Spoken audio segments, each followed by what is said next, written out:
This is GoPowerCat.com publisher Tim Fitzgerald. Thank you for listening to this PowerCat podcast. Make sure you never miss an episode of the PowerCat podcast by subscribing on Apple Podcasts, Spotify, Stitcher, TuneIn, or your favorite podcast network. And if you enjoy this podcast, please consider becoming a subscriber to GoPowerCat.com. We cover the Wildcats like no one else, with our VIP customers enjoying one-of-a-kind coverage from our team of professional journalists. And sign up today for an annual subscription to GPC and grab a 30% discount on your first year. And now here's the PowerCat Podcast. The following is a GoPowerCat.com and Spirit Street production. You've discovered your link to GoPowerCat.com's PowerCat Postgame podcast, presented by Caddyshack Golf, and it starts right now. Now, let's go to the WTC Gig-Powered Studios. Here's your host, GoPowerCat.com publisher, Tim Fitzgerald. Welcome to the second edition of the PowerCat Postgame podcast. Tim Fitzgerald in Manhattan. Brian Hanley, our football analyst, somewhere in Texas. Just out there roaming the plains of Texas. Kansas State, 52, Bowling Green, nothing, and another dominating performance by the Wildcats to open the Chris Kleiman era 2-0 as they prepare to go to Starkville, Mississippi next week with a serious upgrade in competition when they play Mississippi State. The PowerCat Postgame Podcast is sponsored by Caddyshack Golf. If you're coming to town for a game, head to Golf USA on Fort Riley Boulevard for your Caddyshack golf gear and other tailgate and golf course needs. Brian, give me your quick thoughts on that performance that we just saw at Bill Snyder Family Stadium. You know, it was a dominant performance. The guys played well for the most part. I saw some things out there that we're going to need to clean up. It wasn't near as clean a game as last week. And I'll be honest, I thought the team last week was better than this week. Yeah. They definitely had a better quarterback. I mean, anybody with eyes could see that. Yeah. And it was just – the guys played well. I mean, he did the things. I like Malik that he came back this week after the drops. I mean, that's key for, a young guy that had some drops. He played played well. Yeah, he did. So you can see why they want him to be the go-to guy. Absolutely. So I thought the game was fine. It was just one of those games where it looked like Bowling Green didn't even want to be there, and we pounded them, which is what we should do. So. Yeah, Bowling Green had an easy way last week in their opener, so a little disparity in competition between game 1 and 2 for the Falcons. Oh, yeah. Malik Knowles had 5 catches for 99 yards and 2 touchdowns, a really nice performance. And Skylar Thompson, the postgame, commented how Malik made him look good at times this week, and now, trades back and forth. Some weeks you're going to make the quarterback look good, and other times you're going to have some problems. But Malik certainly did play well. But offensively, once again, the story of this game was running the football 58 times, 333 yards. Kansas State used 6 different running backs in this game, including 2 true freshmen that we saw for the first time. It was really impressive what they did. And, of course, James Gilbert, the senior transfer from Ball State, Coach Kleiman said after the game that he just kind of seems like a guy that's been in the program his entire career and not just 6 months. He's friends with everyone. He seems to fit right in. And 8 carries for 103 yards. That is an efficient day at the office. Jordan Brown broke off a 50-yard touchdown run. Gilbert had one for 51. Jordan Brown went 4 times for 64 yards.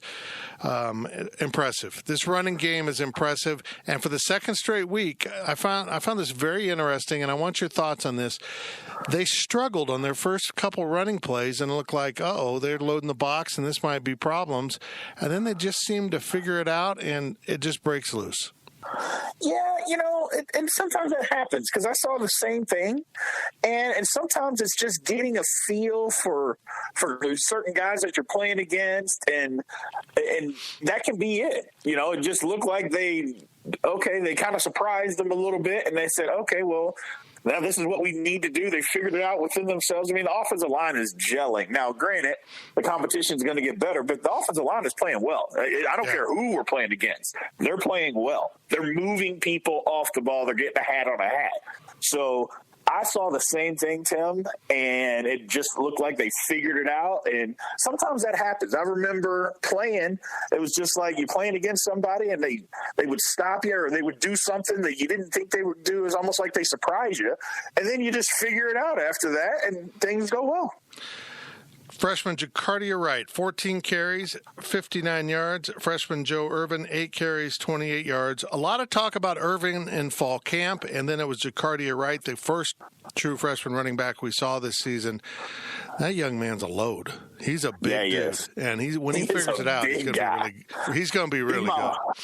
Yeah, my wife even said, she was watching on TV. She said, "Boy, he is really, really big to be a freshman." I said, "Yeah, he is." Yeah, that's the difference with some of these guys they brought in. They've already got Big 12 bodies, which I have never had in my life, so I can't relate to it.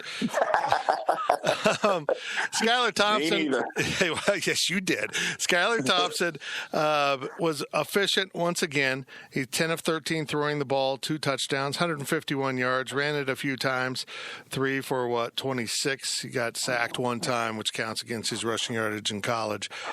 He just keeps making good decisions. Gilbert pointed out that the 51-yard touchdown was on a check at the line of scrimmage, just as his touchdown was the week before. Skylar Thompson's put his senior running back in good positions. Yeah, it's just getting better and better.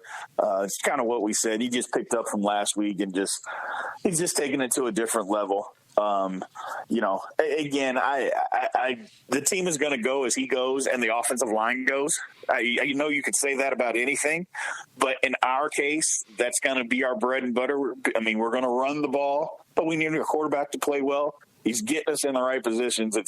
It's really fun to watch. Now, next week's going to be great. Yeah, I think next week is going to be a huge test, and it's going to be great. First time in school history, I believe I heard this right. I could probably flip through the notes real quick and double check it, that Kansas State has opened the season with 2 500-yard plus offensive performances. I found that a little hard to believe, but they put up 521 in this game. Just really impressive stats. Like I mentioned, they ran for 333. Here's a clincher, though. They had the ball almost 43 minutes of this game and held Bowling Green to just 17. Their ability to convert third downs, perpetuate drives is really amazing. Kansas State was 9 of 16 on third down and 2 of 2 on fourth down. Yeah, it's making a huge, huge difference. They're just, converting on third down and getting off the field. Right. They're doing both. So, when you're going to do that and you're going to do it consistently, plus we're running the ball. Right. It's one thing when you throw the ball and things of that nature all the time, but when you're running the ball and you convert on third downs, you're going to possess the ball more and keep your defense fresh. So, it's an old adage. I know everybody says it, but we're actually seeing it come to fruition, and it works. I tell you what, Bowling Green, I almost felt sorry for them. They were 0 of 11 on third down conversions and 0 of 2 on fourth down conversions. They didn't convert a single third or fourth down in this game, and it's the new attitude of this Scotty Hazelton defense. They get up in your face, and they're going to challenge you on third and fourth down. And it's worked so far against lesser opponents. I guess the real test will come here starting next week to see if they can continue to do that. But, it's easy to give the offense credit for holding the ball for so long. But, heck, the defense, when they don't let you convert a third down, you're going to lose. And you're going to lose. K-State has been on the other side of that where they haven't converted enough third downs and they've given up a lot of third down conversions. It is quite refreshing to see them play an aggressive form of defense that is effective on third down, isn't it? Absolutely. It's totally different than the past. It was the bend, just don't break style. Hopefully they go down the field and make a mistake. And, it's getting back to just playing aggressive and causing the offense to make a mistake versus hoping that they make a mistake. Yeah. Defenders like playing that way. They want to attack. they want to be aggressive. They want to dictate what's going on versus being dictated to, because you're already being dictated to enough as a defensive player anyway. So you want to go out and cause havoc. So it's a different way. It's refreshing. The guys are having fun, and it's effective. We're playing well. I saw a lot of fits, Tim. I saw a lot of guys in plays. I know they broke a couple of runs, but that's going to happen in a football game. I mean, nobody's never going to get any yards. I think people get excited sometimes when they see a guy break a run. It happens from time to time. A guy's going to get a 10 or 15-yard run. It just happens. But for the most part, we were where we were supposed to be, and that is all you can ask. Be where you're supposed to be, play fast, play well, and they're doing that. Well, considering that Bowling Green had 140 yards of total offense on just 44 plays, last week Nichols ran 41, so 85 plays in 2 games, you can see that in the Big 12 in one game easily. That's right. And they had a run of 19 yards and a pass of 34 yards. That's 2 plays right there, and less than 100 on the other 42 plays. That's getting your work done. Yeah, it is. Did anyone in particular stand out to you on this defense today? I was looking around, and it was more of a collective effort. It wasn't just one person. It was just everybody was just doing what they were supposed to do. I mean, now I know we talked about it. They couldn't complete a pass, and God bless the kid. They couldn't complete a pass to save their life. You saw guys that they weren't even really open. I mean, they were out there, but they just couldn't complete anything. Guys were covering guys. We were just where we were supposed to be. It was everybody. I know that's an easy thing to say, but honestly, that's the truth. It was just guys were where they were supposed to be. Yeah, it was very impressive. Darius Wade, the Bowling Green quarterback, might want to find another position. He was 8 of 19 throwing the ball, and it felt so much worse than that. Yes. It's remarkable. He did have 3 nice completions of 23, 34, and 16. So while we're talking 73 yards out of 3 completions, his other 5 were 6 yards. So they're almost like incompletions, but they went down as completions. So it just wasn't a good day for that Bowling Green offense that was so prolific against Morgan State last week. They were far from that in this game. But to answer the question, there was no standout on defense. Let's be honest. Their high tackler in this game was Daniel Green with 4. Yeah. So that's spreading it out pretty good. And Daniel did have the first sack of the season, and he caused a fumble. So if you got to say someone, it's probably Daniel Green. And that's a really good sign because Daniel was one of the few guys the coaches called out after that week 1 that he was not getting his fits right. He wasn't playing very fast. And Daniel knew it himself. He said so. And he was so much more comfortable. And I had a nice long talk with him after the game that I'll share on the Sources podcast later in the week. But, Daniel, you see the glimpses of why K-State was so excited to get him. I think it's a good thing is, when kids can understand when they're not doing something right. I mean, a lot of times we don't give kids enough credit for understanding, because they're kids. But when kids actually know what's going on and they have a feel and they understand and they're, you know what, I wasn't doing my job the way that I was supposed to, and come back and respond that way. I mean, that's all that we can ask. That's literally all coaches can ask. So it was really refreshing to see. A few injuries in the game. Walter Neal Jr. went down. They said he could have come back, but Wyatt Hubert apparently suffered a mild concussion, had his helmet taken away. That's worrisome. You're going to need him for Mississippi State, but we'll see how he advances through the concussion protocol this week. The nice thing about Chris Kleiman is we'll know. He'll probably just go ahead and tell us. Devin Ampel, the punter, had a leg cramp or something go wrong, but I think he's going to be just fine. In fact, I think he came back out and kicked off later in the game. Both punters had cramps in the game. I mean, I've never seen that a day in my life. I've been going to football games for 43 years. My dad took me from the time I was born. I've never heard of 2 punters getting cramps. You're right. That's the Bowling Green punter did cramp up. Yeah, of course, he had to punt 9 times, so he was probably worn out.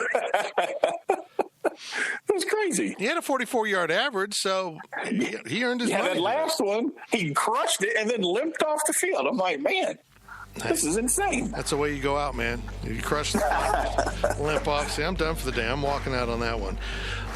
Let's take a quick break right now on the PowerCat Postgame Podcast, sponsored by Caddyshack Golf. Stay locked in. The PowerCat Podcast will be right back. If you're in the market for investment-worthy bags, watches, and fine jewelry, Rebag is the answer. Rebag is a luxury resale marketplace where each piece is carefully vetted and verified by experts to ensure quality and authenticity. If you're in the market, use Rebag to buy and sell finds from the world's top brands, including Hermes, Chanel, and Cartier. Head to Rebag.com to get 10% off your first purchase with code REBAG10. Shop today at Rebag.com. That's REBAG.com. And use promo code REBAG10 for 10% off your first purchase. My days working, taking care of my little ones can be a lot. I checked out care.com and it was so easy for me to find local, experienced, and background check sitters. Finding our babysitter was way more affordable than I thought. Care.com makes it super easy. Search for qualified candidates. You can view their profiles, read reviews and ratings, check their availability, send messages directly, and get the help that you need. Care.com should be every person's go-to. We now send it back to Fitz in the WTC gig-powered studios. We return on the PowerCat Postgame Podcast from the WTC gig-powered studios here in downtown Manhattan. And the Postgame Podcast is sponsored by Caddyshack Golf, where you can find exclusive K-State golf wear. Check out their complete collection exclusively at CaddyshackGolf.com. And that's Caddy with 2 T's, CaddyshackGolf.com. Tim Fitzgerald joined by Brian Hanley, the Big B, the former K-State offensive lineman on those great 97 and 98 teams.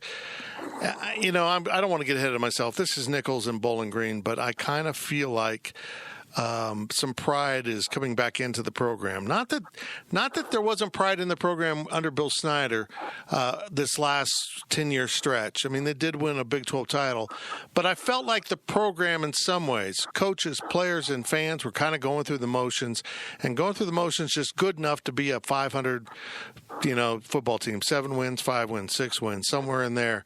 But right now, this team feels like they believe they can win 10. They believe they can be a power in the Big 12, and that has been missing. You can always tell when you're talking to kids when they really believe and when they don't. These guys walk in that post-game press conference, and they believe they're a really good football team.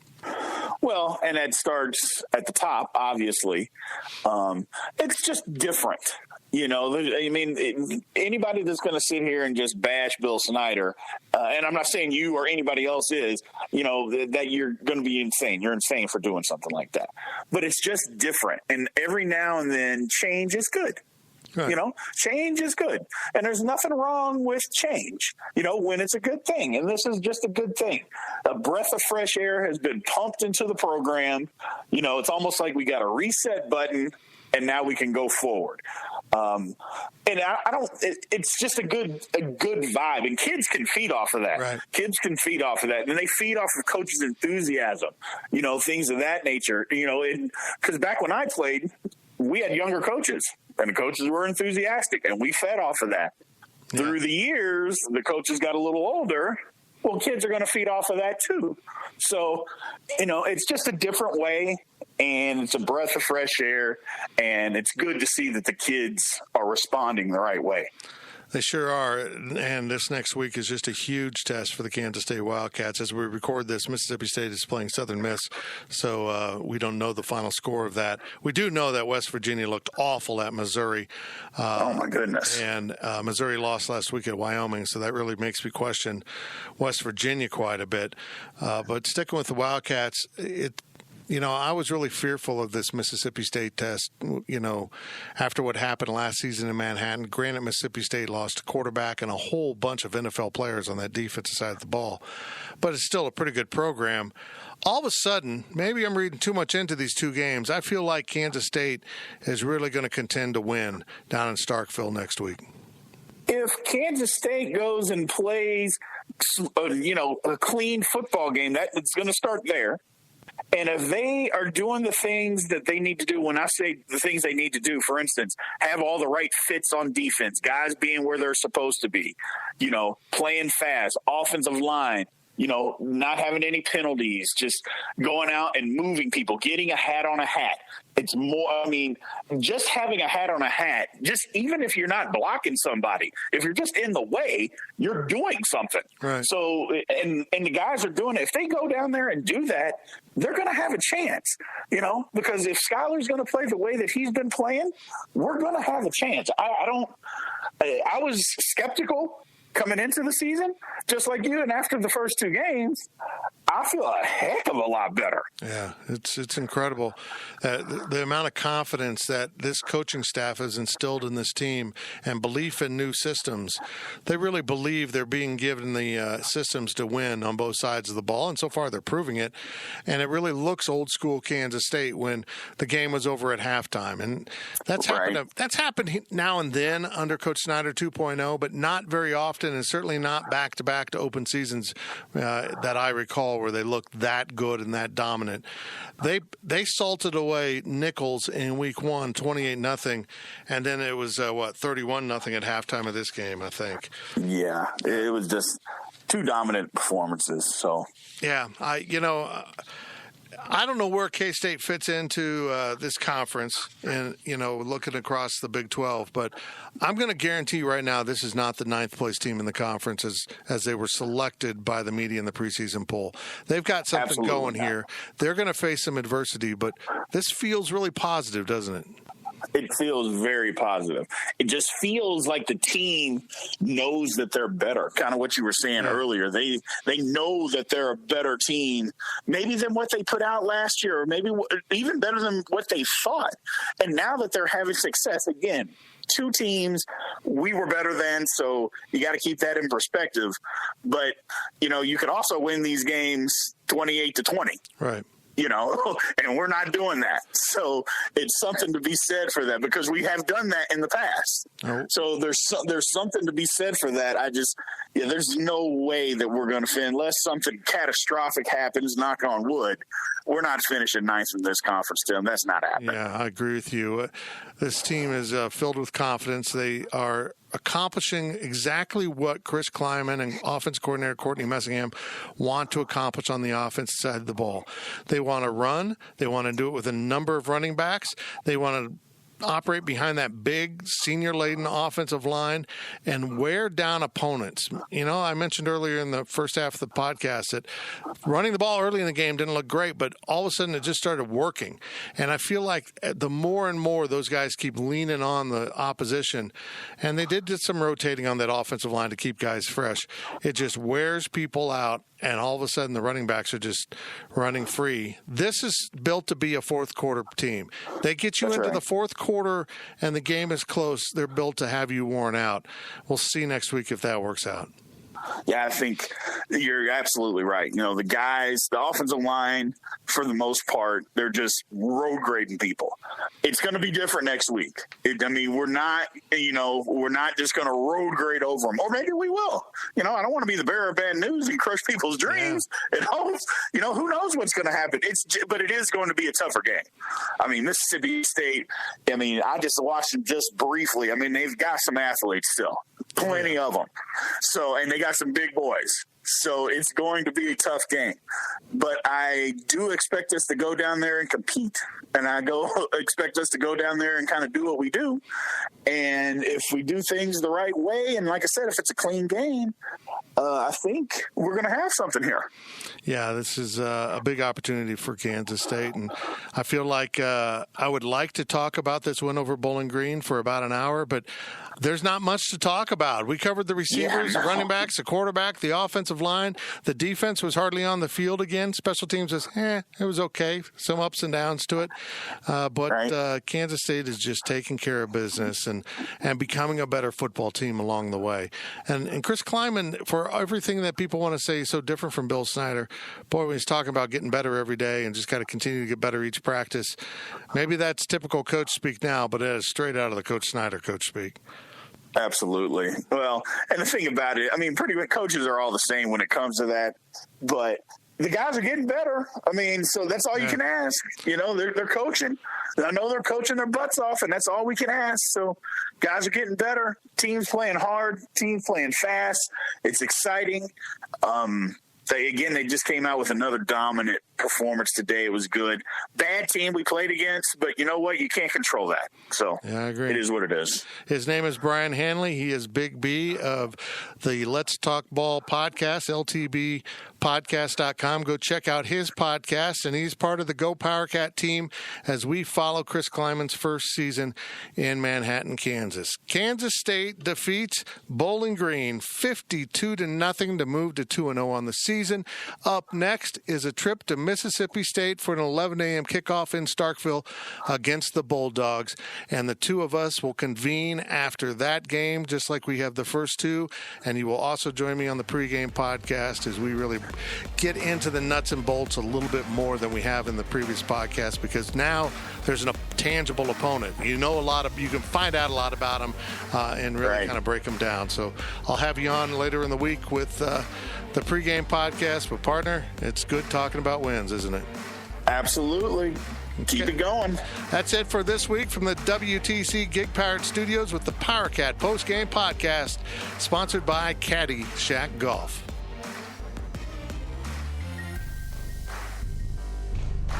You've been listening to the PowerCat Postgame Podcast, presented by Caddy Shack Golf. PowerCat Podcast. All rights reserved. GoPowerCat.com and Spirit Street Publishing.